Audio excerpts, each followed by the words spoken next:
Thonse Padumane family trust deed ಆದಿತ್ತು. ಆದೊಂದು ಆ ಟ್ರಸ್ಟ್ ಡೀಡನ್ನು ಬಿಡುಗಡೆ ಮಲ್ಪಡು ಬಂದದು ಯಾನ ಕೇಳೊಂದಿಲ್ಲ. Trust deed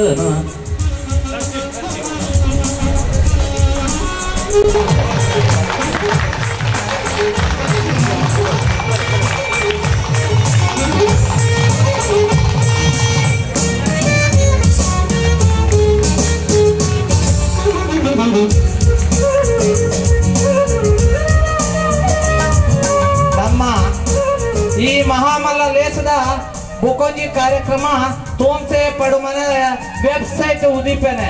Thonse Padumane website ಉದೀಪೇನೆ. ಲ್ಯಾಪ್ಟಾಪ್ ದ ಬಟನ್ ಒತ್ತುನ ಮೂಲಕ ನಮ್ಮ ತೋನ್ಸೆ ಪಡುಮನೆ ಫ್ಯಾಮಿಲಿ ಟ್ರಸ್ಟ್ ಇದಕ್ಕೆ ದೇಶಗಳು ಮಾತ್ರ ವಿದೇಶಗಳು ಮಾತ್ರ ಎಲ್ಲ ತೂಪಿನ ವ್ಯವಸ್ಥೆ ಆದುಂಡು. ಅವು ತೋನ್ಸೆ ಪಡುಮನೆ ಫ್ಯಾಮಿಲಿದ ಬಗ್ಗೆ ಕುಟುಂಬದ ಸಾತ್ವಿಕ ಸಂಸ್ಕೃತಿಯನ್ನು ಮೂಡಿಸಿದ ಧರ್ಮ ಜೈನ ಧರ್ಮ. ಬಂಟರು ಅವರು ಕ್ಷತ್ರಿಯರು, ಮೂಲತಃ ಅವರೆಲ್ಲ ಕ್ಷತ್ರಿಯರು. ಇಡೀ ದೇವಸ್ಥಾನ ಗ್ರಾಮ ಎಲ್ಲದಕ್ಕೂ ಕೂಡ ರಾಜರಾಗಿ ಅರಸರಾಗಿ ಈ ಕರಾವಳಿಯನ್ನು ಆಳಿದವರು. ಅದಕ್ಕೆ ಆಳುವ, ರೈ, ನಾಡವ ಅಂದರೆ ಪಾರ್ಥಿವ, ಎಲ್ಲ ಕ್ಷತ್ರಿಯ ಸಮಾಜ. ಹೀಗೆ ಜೈನ ಸಮಾಜದಿಂದ ಕ್ಷತ್ರಿಯ ಸಮಾಜಕ್ಕೆ ಆಡಳಿತ ಬಂದು ಆ ಎರಡೂ ಸಂಸ್ಕೃತಿಯನ್ನು, ಆ ತ್ಯಾಗದ ಸಂಸ್ಕೃತಿ ಮತ್ತು ರಕ್ಷಣೆಯ ಸಂಸ್ಕೃತಿ ಎರಡನ್ನು ಕೂಡ ಅಳವಡಿಸಿಕೊಂಡು ಈ ಕುಟುಂಬ ಸಂಘಟಿತವಾಗಿ ಏನು ಇವತ್ತು ಟ್ರಸ್ಟಿನ ನಿರ್ಮಾಣವಾಗಿದೆ. ಇದು ನಮಗೆಲ್ಲರಿಗೂ ಕೂಡ ಹೊಸ ಭರವಸೆ. ಈ ಟ್ರಸ್ಟಿನಿಂದ ಕುಟುಂಬಕ್ಕೂ ಸಮಾಜಕ್ಕೂ, ಬರೀ ಕುಟುಂಬಕ್ಕೆ ಮಾತ್ರವಲ್ಲ, ಕೌಟುಂಬಿಕ ಅಭಿವೃದ್ಧಿ, ಕುಟುಂಬದ ಮುಖಾಂತರ ನಮ್ಮ ಸಮಾಜಕ್ಕೆ ಏನು ಕಲ್ಯಾಣ, ಇಡೀ ನಾಡಿಗೆ ಏನು ಸೇವೆ ಕಲ್ಯಾಣ, ಅದನ್ನು ಕೂಡ ಸಾಧಿಸುವಂತಹ ಒಂದು ದೊಡ್ಡ ಟ್ರಸ್ಟ್ ಆಗಿ ಉತ್ತಮ ಕಾರ್ಯ ಇದರಿಂದ ನಡೆಯಲಿ ಎಂಬುದಾಗಿ ನಾವು ಭಗವಂತನನ್ನು ಪ್ರಾರ್ಥಿಸ್ತಾ ಇದ್ದೀವಿ. ಇಲ್ಲಿ ನಮ್ಮ ಇಡೀ ನಮ್ಮ ಸಂಸ್ಕೃತಿ ಏಕತೆ. ಒಂದು ಕಡೆ ವೈದಿಕ ಸಂಸ್ಕೃತಿ, ಇನ್ನೊಂದು ಕಡೆ ಜಾನಪದ ಸಂಸ್ಕೃತಿ. ಈ ಭೂತಾರಾಧನೆ, ನಾಗಾರಾಧನೆ, ಇದು ದೈವಗಳ ಆರಾಧನೆ ಇದು ಜಾನಪದ ಸಂಸ್ಕೃತಿ.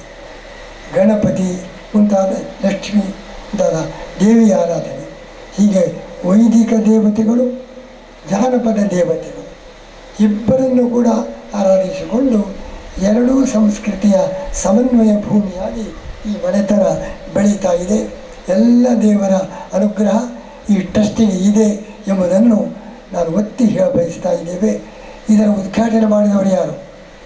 ಇಡೀ ನಾಡಿಗೆ ಧರ್ಮಾಧಿಕಾರಿಗಳು, ಟ್ರಸ್ಟಿಗಳು ಹೇಗೆ ಇರಬೇಕು ಎಂಬುದಕ್ಕೆ ಮಾದರಿ ನಮ್ಮ ವೀರೇಂದ್ರ ಹೆಗಡೆ. ನೀವೆಲ್ಲರೂ ಒಪ್ಪಬೇಕು. ಬರೀ ಕರ್ನಾಟಕಕ್ಕೆಲ್ಲ, ಇಡೀ ರಾಷ್ಟ್ರಕ್ಕೆ ಒಬ್ಬ ಧರ್ಮದರ್ಶಿ ಯಾವ ರೀತಿ ಆ ಸಂಪತ್ತನ್ನು ಧಾರ್ಮಿಕ ಕಾರ್ಯಕ್ಕೆ, ಸಾಮಾಜಿಕ ರಾಷ್ಟ್ರೀಯ ಅಭಿವೃದ್ಧಿ ಕಾರ್ಯಕ್ಕೆ ಹೇಗೆ ಉಪಯೋಗಿಸಬೇಕು ಎಂಬುದನ್ನು ತನ್ನ ವಿವಿಧ ಸೇವಾ ಕಾರ್ಯಗಳಿಂದ, ಧಾರ್ಮಿಕ ಸೇವಾ ಕಾರ್ಯಗಳಿಂದ ತೋರಿಸಿದ ಆದರ್ಶ ಧರ್ಮಾಧಿಕಾರಿಗಳು ಅಂದರೆ ವೀರೇಂದ್ರ ಹೆಗಡೆ. ಅವರಿವತ್ತು ಉದ್ಘಾಟನೆ ಮಾಡಿದ್ದಾರೆ. ನಾನು ಯಾವಾಗಲೂ ಹೇಳೋದುಂಟು, ಟ್ರಸ್ಟಿಗಳು ಹೇಗಿರಬೇಕು. ಟ್ರಸ್ಟಿಗಳು ಈ ಸಂಪತ್ತು ಸಮಾಜದ್ದು, ಭಗವಂತನದು. ನಾವು ಅದನ್ನು ಸರಿಯಾಗಿ ಉಪಯೋಗಿಸಬೇಕು. ಟ್ರಸ್ಟಿಗಳು ಥರ್ಸ್ಟಿಗಳಾಗಬಾರದು, ಇಂಟ್ರೆಸ್ಟಿಗಳಾಗಬೇಕು. ಇಂಟ್ರೆಸ್ಟ್, ಸಮಾಜದ ಕಲ್ಯಾಣದಲ್ಲಿ ವಿಶೇಷವಾದ ಇಂಟ್ರೆಸ್ಟ್, ಆಸಕ್ತಿ ಉಳ್ಳ ಇಂಟ್ರೆಸ್ಟಿಗಳಾಗಬೇಕು ಹೊರತು ಥರ್ಸ್ಟಿಗಳಾಗಬಾರದು. ಥರ್ಸ್ಟ್ ಎಷ್ಟಿದ್ದರೂ ಸಾಲದು, ಅದನ್ನೆಲ್ಲ ಆಪೋಷಣೆ ಮಾಡುವ ಎಂಬಂಥ ಮನೋವೃತ್ತಿಯಿಲ್ಲದ ಉತ್ತಮ ರೀತಿಯಿಂದ ಸಮಾಜಕ್ಕೆ ಸೇವೆ ಸಲ್ಲಿಸುವ ಜಯಕೃಷ್ಣ ಅವರಂಥವರು ಸೇರಿ ಮಾಡಿದ ಈ ಟ್ರಸ್ಟಿನಿಂದ ನಿಜವಾಗಿ ಕುಟುಂಬಕ್ಕೂ ಸಮಾಜಕ್ಕೂ ಕೂಡ ಎಲ್ಲ ಕುಟುಂಬದವರು ಸೇರಿ ಇಂಥ ಸಂಘಟನೆ ಎಲ್ಲ ಕುಟುಂಬಗಳಿಗೂ ಒಂದು ಮಾರ್ಗದರ್ಶನ. ಎಲ್ಲ ಕುಟುಂಬಗಳು ಇದೇ ರೀತಿ ನಮ್ಮ ಪರಂಪರೆಯನ್ನು ಅರಿತುಕೊಂಡು ಎಂತೆಂಥ ಸಾಹಸಿಗಳು, ಎಂತೆಂಥ ದೊಡ್ಡ ಧಾರ್ಮಿಕ ಪುರುಷರು ನಮ್ಮ ಪರಂಪರೆಯಲ್ಲಿದ್ದರು.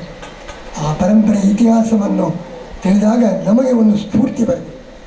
ನಾವು ಆ ಸ್ಫೂರ್ತಿಯಿಂದ ನಾವು ನಮ್ಮ ಕರ್ತವ್ಯವನ್ನು ಸೇವೆಯನ್ನು ಮಾಡಬೇಕು.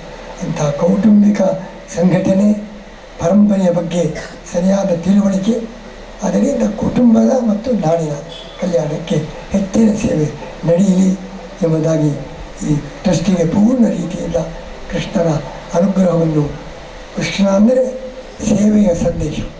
ಕೃಷ್ಣ ತನ್ನ ಅವತಾರದಲ್ಲಿ ಪ್ರಾರಂಭದಿಂದ ಕೊನೆಯವರೆಗೆ ಸೇವೆಯ ಸಂದೇಶ. ಅವರಿಗೆ ಅಗ್ರಪೂಜೆ ಮಾಡಬೇಕು ಅಂತ ವಿಶ್ವಾಚಾರ್ಯ ಘೋಷಣೆ ಮಾಡಿ, ಅಗ್ರಪೂಜೆ ಕೃಷ್ಣನಿಗೆ. ಕೃಷ್ಣ ಎಲ್ಲಿದ್ದಾರೆ ಅಂತ ಹುಡುಕಿದರೆ ಕೃಷ್ಣ ಬಂದ ಅತಿಥಿಗಳ ಕಾಲಿಗೆ ನೀರು ಹಾಕುವ, ಊಟ ಮಾಡಿದ ಎಂಜಲ ಎಲೆಯನ್ನು ಎಳೆಯುವ ಸ್ವಯಂ ಸೇವಕನಾಗಿ ದುಡಿತಾ ಇದ್ದ. ಯಾರಿಗೆ ಅಗ್ರಪೂಜೆ? ರಾಜರುಗಳಿಗೆಲ್ಲ, ಋಷಿಗಳಿಗೆಲ್ಲ. ಸೇವೆಯ ಕಾರ್ಯದಲ್ಲಿ ತೊಡಗಿದ ಒಬ್ಬ ಕಾರ್ಯಕರ್ತನಾಗಿ ದುಡಿದ ಕೃಷ್ಣನಿಗೆ ಅಗ್ರಪೂಜೆ.